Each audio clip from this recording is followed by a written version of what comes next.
හොඳයි දරුවනේ ඔන්න මට මේ කලින් වීඩියෝ එකේදී ඔයාලට පුංචි දෙයක් කියන්න ඕන වුණා.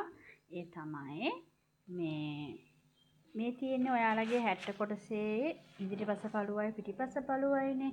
එතකොට මේ පිටිපස පළුව අපිට පුළුවන් බෝ එකක් දාන්න. එහෙම නැත්නම් පාටි දෙකක් අරගෙන ගැට ගහලා බෝ එකක් හරි මොකක් හරි දාන්න. එහෙම නැත්නම් බටන් දාන්න. බටන් දාන එකත් පුළුවන්. ඉතින් අපි අපේ හැට වලට දාන්න. ඒක කරන්න පුළුවන් ගැටලුවක් නෑ. හැබැයි මම ලස්සනයි කියලා හිතනමට බෝ එකක් ගැට ගහනවා නම් අපි මේ පාරේ මේ විදිහට කරමු. හැබැයි ඔයාලා අකමැති නම් ගැට ගහන පටියක් තියන්න. සමහරට බබා පොඩි නම් මේ කරදරයි කියලා හිතෙනවනම් ඔයාලට බටන් පේලියක් දාන්න පුළුවන්. මේ පොඩ්ඩක් ලොකු කරලා මෙන්න මේ හරියටම මැදින් කපන්න ඕනේ ඉස්සෙල්ලා. මේ තියෙන්නේ අපේ පිටිපස්සේ පළුවනේ. ඉස්සරහ පළුව එච්චර ගැඹුරට කපලා නැහැ. පිටිපස්සේ පළුව තමයි ගැඹුරට කපලා තියෙන්නේ. මෙන්න මේ විදිහට. හරියටම දෙකට මැදින් කපන්න. මට මේ නැම්ම පේන හින්දා මම කපන්න ගියා. ඔයාලා මෙන්න මේ විදිහට තියන්න ආපහු. හරිද? හරියටම ගානටම තියන්න. මේ විදිහට ගානටම තියලා පිටිපස්ස පළුව ඉස්සරහ පළුවත් කමන්නේ. ඒ වුණාට ඉස්සරහ පළුවට වඩා අර බබාට පහසුයි පිටිපස්ස පළුව මේ කැපෙනවා නම් මොකද දන්නවද පුතේ? අර දැන් ඒක ඇරුණොත් එහෙම බබාට ඒක එයාලා දඟලනවානේ එක විදිහකට ඉන්නේ නැහැනේ. ඒක නිසා මෙන්න මේ විදිහට කපන්න හරියටම ගානට තියලා ඊළඟට හරිද? මෙන්න මේ විදිහට පොඩි දැන් මේක නම් පොඩි මාක් එකක් දාගෙන කන පිට පැත්ත නිසා එතකොට මේකෙත් ඒ විදිහට මාක් එකක් දාගන්න කන පිට පැත්තට. හොඳයි. මේ තියෙන කන පිට පැත්ත. ඒ විදිහට චුටි මාක් එකක් දාගන්න. එහෙම දාලා හරිද? එම්මට කියන්න ඕනේ ඔයාලට බටන් පේලියක් අල්ලනවා නම් ඔයාලා මෙන්න මෙතන මේ දුර ප්‍රමාණය අරගෙන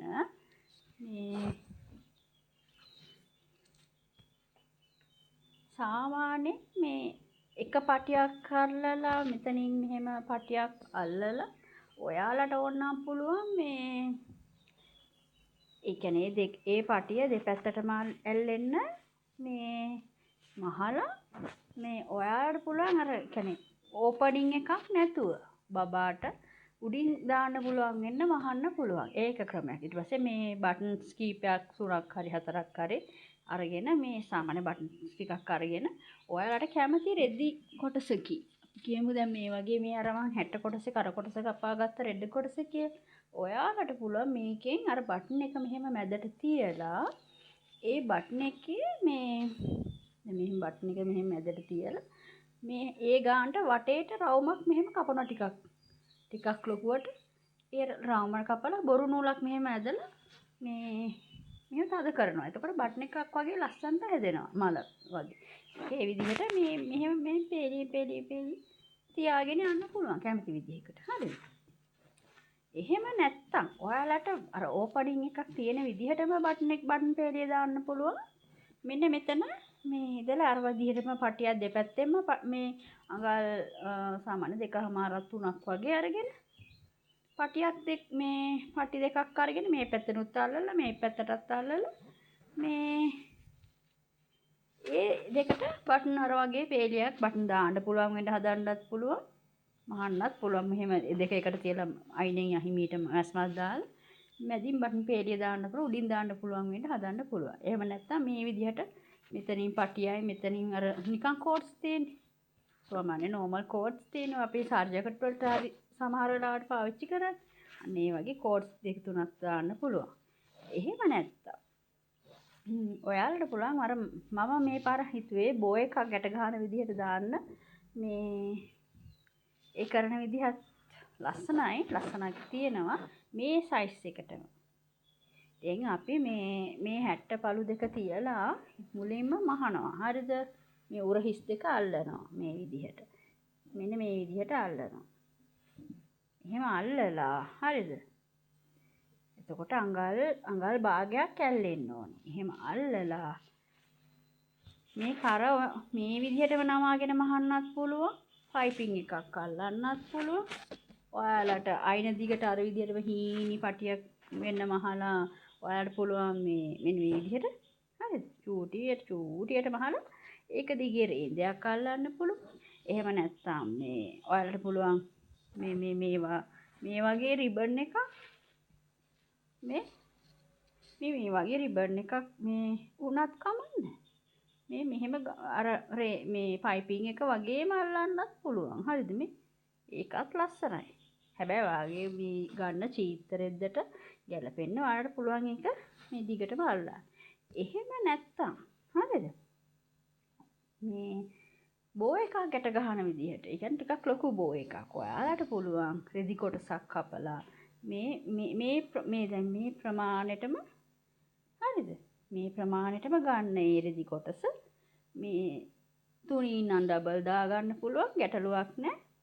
ඉස්සෙල්ලා රෙදි කොටස්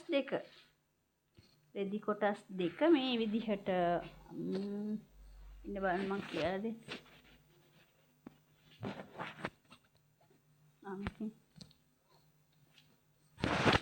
මෙති දැන් මෙහෙම කියන්නකෝ මේ දෙක එක සයිස් කියලා හිතන්න හොඳේ. මේ ඉස්සල්ලා කන පිට දෙපැත්ත. කන පිට උඩ හිටින්න. හොඳ පිටවල් දෙක මෙහෙම මේ ඇතුල් පැත්තට තියෙන්න. දැන් මේක බෝ එක කියලා පටි කියලා හිතන්නකෝ.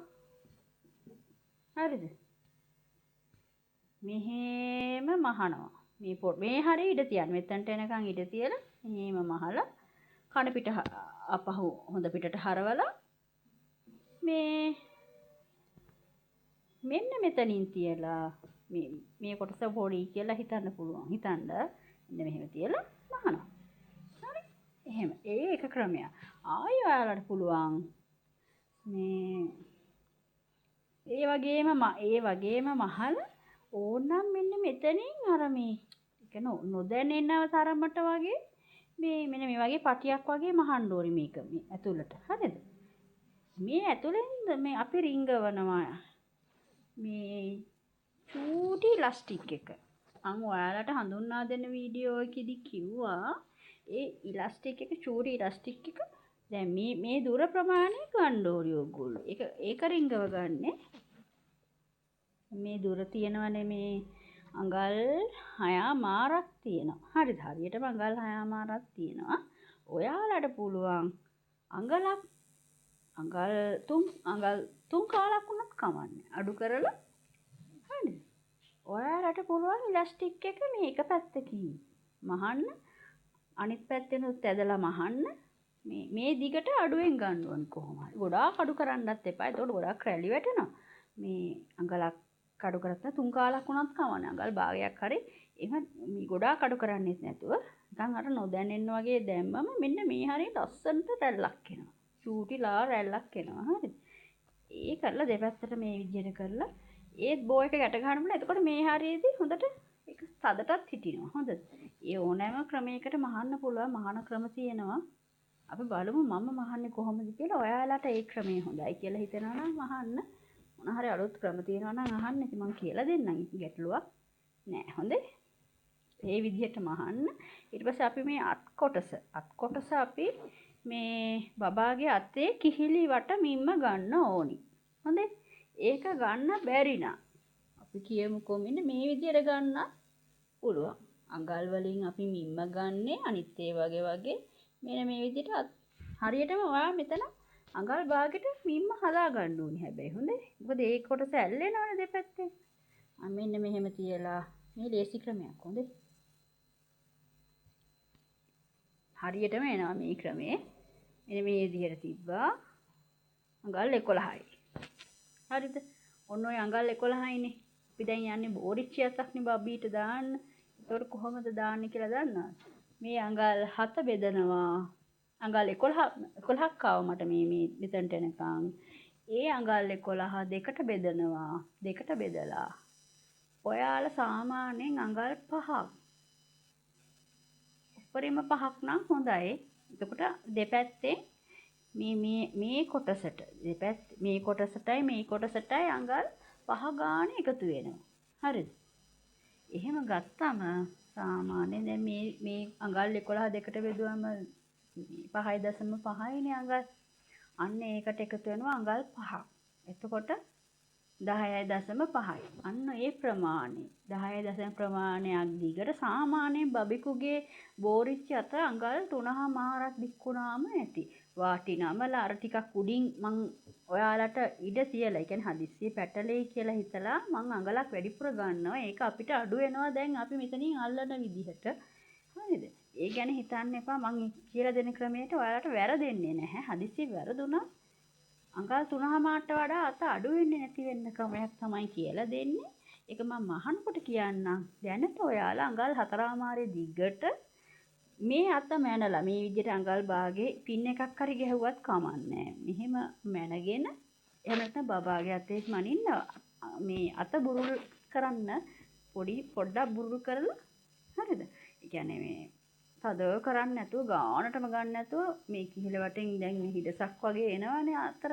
يعني ටිකක් බුරුලට අඟලක වගේ පොඩි බුරුලක් කියලා ගන්න ඒ මිම්ම අරගෙන ඔයාලා මේ බෝරිච්ච අත මහන්න කොටස කපා ගන්න. කොටස කපන හැටිත් මම වීඩියෝ එකක් දානවා. ඒකත් බලමු. මේ ටික දැන් හරි මේ 60 කොටසේ ඔය අත කොටස කපා ගන්න එකයි මේ බෝ එකට මේ කොටස කපා ගන්න එකයි තමයි දැන් තියෙන්නේ. අපි ඒක බලමු කොහොමද කියලා.